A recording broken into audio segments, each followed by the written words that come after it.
ይሆናል ትክክልም ከሆነ ደግሞ እንደ ቤተሰብ ሌላ ችግር ነው የሚፈጥሩ ተረዳኝ አይደል እና እነዚህ ነገሮች በሙሉ ኤፍሬም እንዴት አይ ሰላም ጤና ይስጥልኝ ውድ ተመልካች እንዴት ናችሁ ደህና ናችሁ ወይ ሁሉ ሰላም ሁሉ ሻጋ እግዚአብሔር ይመስገን እኔ ደህና ነኝ እንግዲህ እንኳንም ለኢድ አረፋ በሰላም አደረሳችሁ በዚሁ ለሙስሊም እህት ወንድሞቻችን እንኳን አደረሳችሁ እያልን በዚሁ መልእክቴን አስተላልፋለሁ ማለት ነው።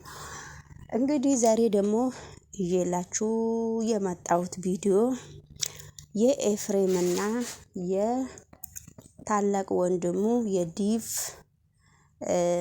ዳዊት ነው ዲቭ ሁለታቸው ተጠራርተው እንግዲህ ምን እያረክ ነው ያንተ ችግር ምንድነው? ሄርሜላን እዛ እየሄድክ ይቅርታ እየጠየክ እዚህ ጋር ደግሞ ሩታንና አብርሽን ማገናኘትክ ምን አይነት ህይወት ነው እያደረክ ያለከው? ከሰው ህይወት ውስጥ ለምንድነው የማትወጣው? ሄርሜላን ደግሞ እስከ ቤት ድረስ ሄደክ ይቅርታ የምትጠይቅበትስ ምክንያትስ ምንድነው? ስለዚህ ያንተ ችግርስ ምንድነው ብሎ ሲጠይቀው ነበረ። ነገር ግን የአብርሽ ወንድም ኤፍሬምም እንግዲህ የራሱን ለብቻው ቁማር እየተጫወተ ነው። ሁለቱንም ሴቶች እዚህ ጋር ከሁለቱም ሴቶች ጋራ ከአብርሽ ውሽሞች ጋራ መሆን ይፈልጋል ይመስለኛልና እሱም የራሱን ፊልም እየቀጠለ ነው ማለት ነው። አብርሽና ሩታ ይታረቁና በሰርግ ከቤተሰብ ጋራ ተነጋግረን አልቋልና ስለዚህ ከቤተሰብ ጋራ ተነጋግረን ስለጨረስን ምክንያቱም እንዲህ ነው ማለት እስከማልችል ድረስ አሁን ደግሞ ነገሮቹ በጣም ከባድ እየሆኑ ስለመጡ ስለዚህ ስለነሱ አያገባህምና እኔም አንተም አያገባንም። ሩታ ግን የልጅ እናት ነች። የምንወዳትና የምናከብራት የመጀመሪያ የቤተሰባችን አካል እስከሆነች ድረስ ከልዑል ጋራም አስታርቄዋለሁ። ልዑልም እያወራ ነው እየተጫወተ ነው። ልጁንም በሰላም እንዲያሳድግና ልጁ አባት ያለ እናት ያለ ፍቅር ማደግ እስከማልፈልግ ድረስ ነገም ዛሬም እነሱ በትክክለኛው ይታረቃሉ። ይሄ በግልጽ አማርኛ ነው ማለት ነው። ነገር ግን ቢከፋም ባይከፋም ነገሮቹ በጣም ከባድ እስከሆኑ ድረስ ነገር ግን አንተ ለምንድነው እንደዚህ አይነት ህይወት ውስጥ የምትገባው? ከሰው ህይወት መውጣት አለብህ። እኛ ሩታን እኔ ጋሽዬ ቤተሰብ ሙሉ በሙሉ እንፈልጋታለን። እኛ ራሱ ችለን መቼ ያስታረቅን በስተመጨረሻ ላይ ሁላችንም ሞክረን ግን ነገሮቹ በጣም ከባድ ስለሆኑ እኔም ጋሽዬም ከውስጡ ብዙዬም ከውስጡ ወጣን። ብዙዬና ሩት ደግሞ ይቅርታ ተጠያየቁ። የቤተሰብ ይቅርታ ማለት ነው። ብዙዬም ልዑልን ማየት ስለምትፈልግ ነው። ነገር ግን ቢሆንም አሁን ደግሞ ሄርሜላ እንደ ሴትነቷ አነጋግሬያታለሁ። አዎ እርጉዝ ነኝ ብላለች ሄርሜላም እርጉዝ ስለሆነች የራሷን እንደ ሴትነቷ የራሷን ነገር አንዳንድ ነገር ቤቷን እያሟላች ነው። ምክንያቱም ሴት ነችና ኑሮዋን ስለምትፈልግ። ስለዚህ አንተ ደግሞ በዚህ መካከል የምታወራውና የምትለው ነገር ምንድነው ነው? ለምንድነው እንደዚህ ያደረከው ነው ጥያቄው። ዳዊት አንተ ወንድሜ ያልገባህ ነገር ስላለ ሩታና አብርሽ ገና ድግስ ተደግሶ ካሁን በፊት ዱባይ ነው የተደገሰው እንጂ ካሁን በፊት እዚህ አይደለም። ነገሮቹ በጣም ከባድ እስከሆኑ ድረስ የአብርሽ ጥላቻ አብርሽን እንደዚህ ያደረጉት ሰዎች ለአብርሽ ሰርግ መምጣት አለበት። ምን ሆነህ ነው ወንድሜ ብሎ እንግዲህ አንዳንድ ጊዜ ታናሽ ወንድም ያጃጅላልና ቢቢ እንግዲህ በጣም ታጃጅላል ልበላችሁ።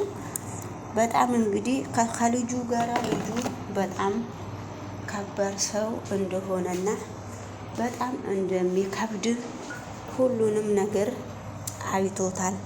በስተመጨረሻ ላይ ዲቭ በሳቅ ሞተ። ለምንድን ነው እንደዚህ? አሁን አንተ እኔ ካንተ ጋራ እያጃጀልከኝ ነውስ? እያጫወከኝ ነውስ? ምንም የማቀው ታሪክ እስከሌለ ድረስ ስርዓትህን ይዘህ እንደ ማንኛውም ሰው ራስህን አስከብረህ፣ ስለዚህ እንደ ታናሽ ወንድም ደሞ እሷ እቆጣህ ነበረ። ዛሬ ያመኛልም በጣም የእውነቴን ነው። ስለጠራከኝ ነው እንጂ የመጣሁት በጣም ነው የሚያመኝ ብለህ ስለነገርከኝ ነው የተውኩህ የማረብሽህ። ነገር ግን ነገሮቹ ላንተ ከባድ እንደሆኑ አውቃለሁ። ከዚህ ነገሮች ከዚህ ህይወት ውስጥ የሰው ህይወት ሄርሜላን እስከ ቤት ድረስ ይቅርታ ጠይቀህ አሁን ደግሞ ሩታንና ሄርሜላን በሰላም እንዲኖሩ ሁላቸውም የራሳቸውን ህይወት በሰላም እንዲኖሩ ለምንድን ነው በመካከላቸው የምትገቡት? አብርሽም ልጄ መጠየቅ እፈልጋለሁ፣ ልጄ ልዑልን እወደዋለሁ እስከሚል ድረስ ነው። ልጁን ይወደዋል ማፊ ጣለ እና ልዑልን ይወደዋል። ልጁን እንዲያሳድግ ነው እንጂ ከልጁ ጋራ ተነጥሎ እንዲኖር እኔ ስለማልፈልግ ልጅ እያለው ወደ ሌላ ሴት ለምንድን ነው የሚሄደው? ሩታ ደግሞ በጣም ጥሩ ልጅና ክፉንና ደጉን አብረን ያሳለፍን ልጅ ነን። ስለዚህ እኔ ሩታን ያገኘዋት የክፉ ቀን ጊዜ ነበረ። አሁን ደግሞ ሩታን ትቶ የትም እንዲሄድም ስለማልፈልግ እኔ ሩታን እፈልጋታለሁ በሚል ሁኔታ እንግዲህ መልእክቱን አስተላልፏል ማለት ነው። ኤፍሬምን ስለ እውነት ኤፍሬምም የራሱን እንትን ነው። ኤፍሬምም የራሱን ሀሳብ ነው እያሰበ ያለው። ሁሉም ቤተሰብ አንዳንዱ ቤተሰብ ይለይ ነው የሚለው፣ አንዳንዱ ቤተሰብ እንዴት ለምንድን ነው የሚለየው ነው የሚለው።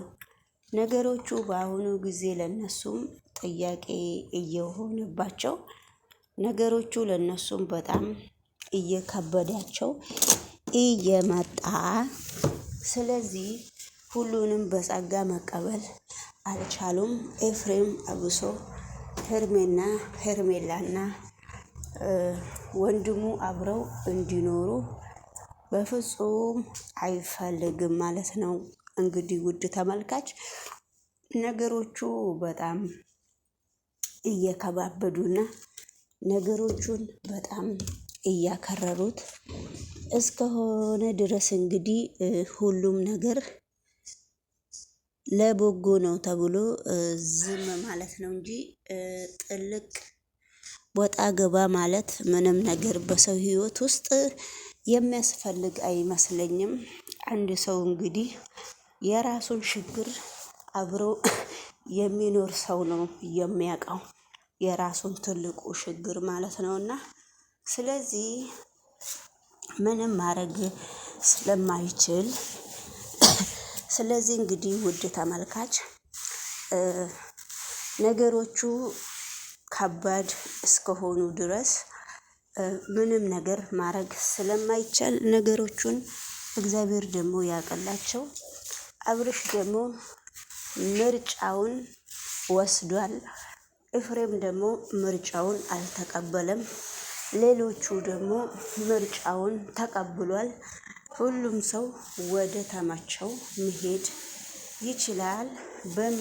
እንግዲህ ውድ ተመልካች በመካከሉ ስልክ ተደውሎብኝ ነው ያቆምኩት። ሀሳቤ ሁሉ ተበታተነብኝ እና ፕሮግራም ታዳሚዎች እናንተ ናችሁ የምትሆኑት። መቃጠል አለባቸው። ፊት ለፊት ላስቀምጠናቸው ምናምን መቃጠል አለባቸው። እና ምን ትላለህ በዚህ? ያሰቡት ያው በቅርቡ ስለሚሆን ነው እየነገርኩህ